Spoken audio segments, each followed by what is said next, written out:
Hey guys, welcome to Fresh Ink Online. My name is Gerard Way, and the people at Fresh Ink have asked me to host this week's segment.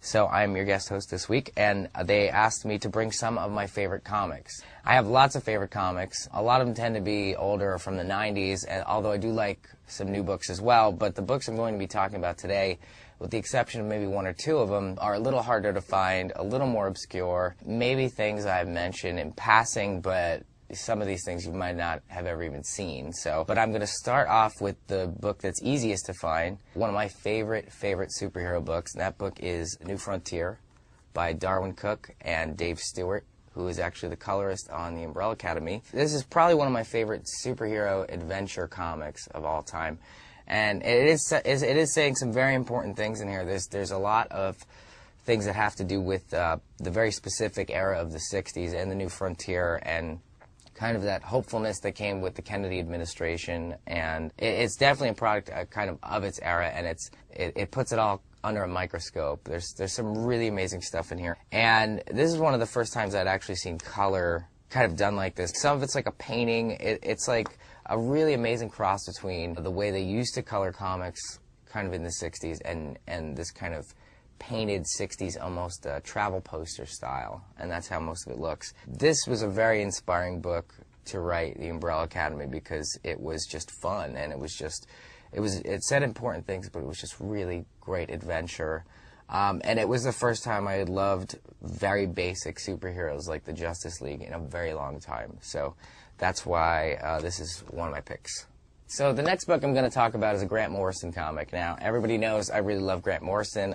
In this kind of crazy adventure, in being in the band and starting the comic, he and his wife are some of the people I've been very fortunate to meet and become friends with, and they kind of, for a while, are actually kind of like looking out for me and giving me some really amazing advice. Actually, oddly enough, very little advice in terms of writing the comic did I get from Grant. It was more larger kind of life advice that I would apply. I think his simple advice for writing the Umbrella Academy was, well, you already know what you're doing, just do it. Like, you already know how to communicate with people, so you've been communicating with people, it's no different. You know what you're doing. So that was, he gave me a lot of confidence early on, but his run on Doom Patrol really inspired me a great deal, kind of for its, how bizarre it was, its eclecticness, and things like that. But now I'm going to talk about something that was just re-released by Vertigo, which is Kill Your Boyfriend.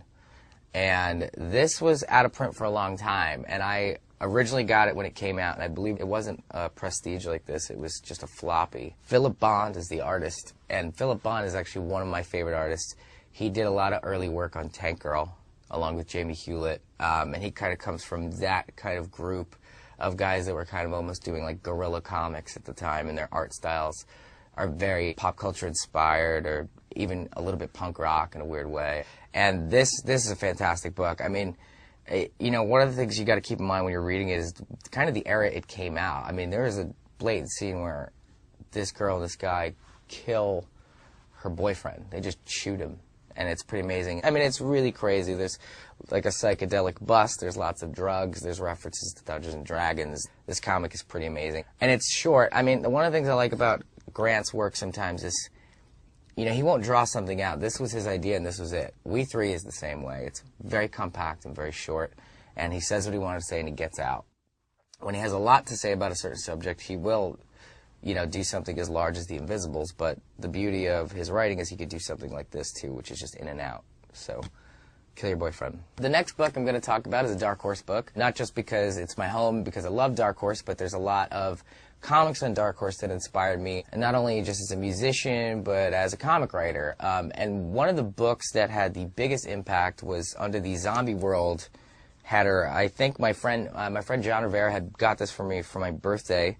This one's called Champion of the Worms. It's written by Mike Mignola, and it's drawn by Pat McEwen. I think that's how you say his name. I don't want to mess it up.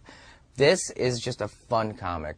The art is a cross between some almost very detailed European stuff like Jeff Darrow and Tintin. I mean, it's really, and I hate to even compare, like, I think the artist would probably enjoy the Tintin reference, though. It's unbelievably gorgeous. It's very tight and compact. You're in this world where you actually don't know where you are, and it doesn't matter, which was one of the things that really inspired Umbrella Academy. You're in a city, but it's not really referred to which city you're in. The cops look weird.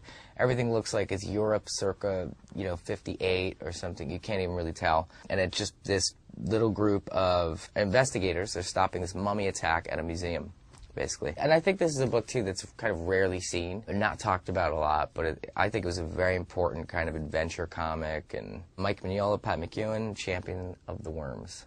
The next book I'm going to be talking about is a manga, and I guess it could be considered a manga because it comes from Japan and it's a comic. I don't read a whole lot of manga. I like things like Astro Boy and Speed Racer as a cartoon, and I love Akira. Katsuhiro Otomo being my favorite comic artist of all time. And I'm sure most of you are familiar with Akira. I'm sure most of you are also familiar with Tech on Kincrete, since it had been brought over to America as a cartoon. Its alternate title over here for some time was called Black and White.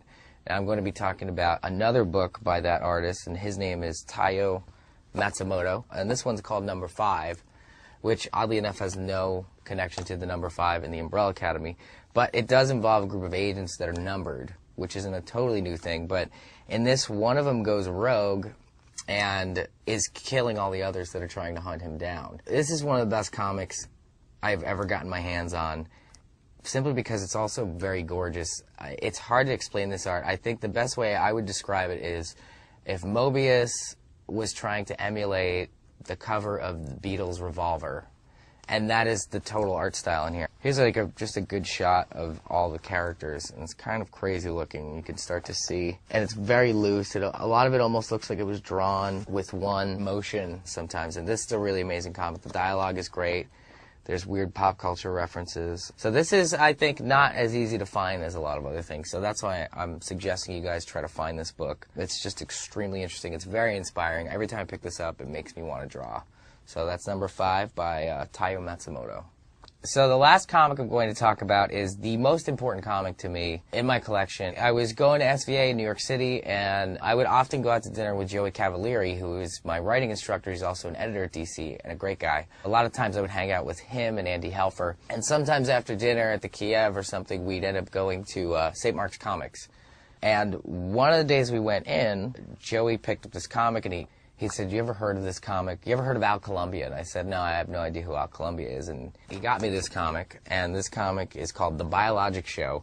This is issue 0. Now, there's only 2 issues of this. Issue 0, issue 1. After that, I believe Al stopped doing it. Al Columbia is really interesting because he's pretty elusive, and there's all these there's this crazy mythology around him. My wife, though, actually ended up getting in touch with him, got me a piece from The Biologic Show. And it's the kind of thing that it was so moving to me because, I wouldn't even have realized that the original artwork existed somewhere. He's that hard to track down, and his work is that hard to track down. But this is the single darkest, most messed up comic I've ever read in my entire life.